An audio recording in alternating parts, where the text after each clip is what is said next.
Be ready. Start.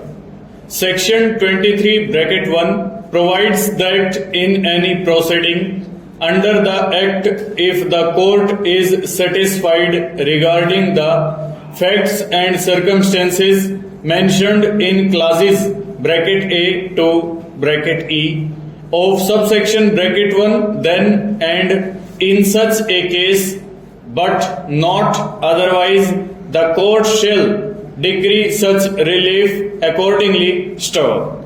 The very language of this subsection shows that it governs every proceeding under the Act, and a duty is cast on the court to decree the relief sought only if the conditions mentioned in the subsection are satisfied and not otherwise.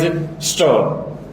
In fact, it is difficult to see how one can make any distinction between subsection bracket 1 and bracket start 1a bracket close of section 13 insofar as the applicability of section 23 bracket 1 is concerned. Stop.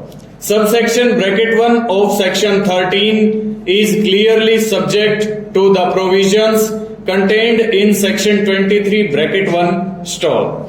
If that be so, subsection bracket 1a would equally be so subject. Stop.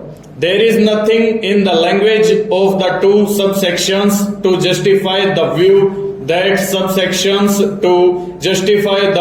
that subsection bracket 1 but not subsection bracket 1a is subject to the provisions of section 23 bracket 1 stanza. In any proceedings under the Act, whether defended or not, the court would decline to grant relief to the petitioner if it is found that the petitioner was taking advantage of his or her own wrong or liability for the purposes of the reliefs contemplated under section 23 bracket 1 of the Act. Stop. No party can be permitted to carve out the ground for destroying the family, which is the basic unit of the society. Stop. The foundation of the family rests on the institution of a legal and valid marriage. Stop. Approach to the court should be to preserve the matrimonial home and be reluctant to dissolve the marriage on the asking of one of the parties. Stanza.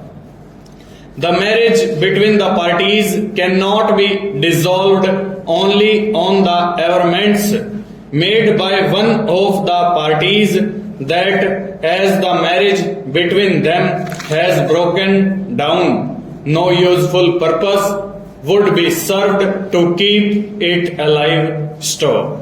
The legislature in its wisdom, despite observation of this court, has not thought it proper to provide for dissolution of the marriage on such averments. Stop. There may be cases where on facts it is found that as the marriage has become deed on account of contributory acts of commission and omission of the parties, no useful purpose would be served by keeping such marriage alive. Stop. The sanctity of marriage cannot be left at the whims of one of the annoying spouses. Full stop. Over.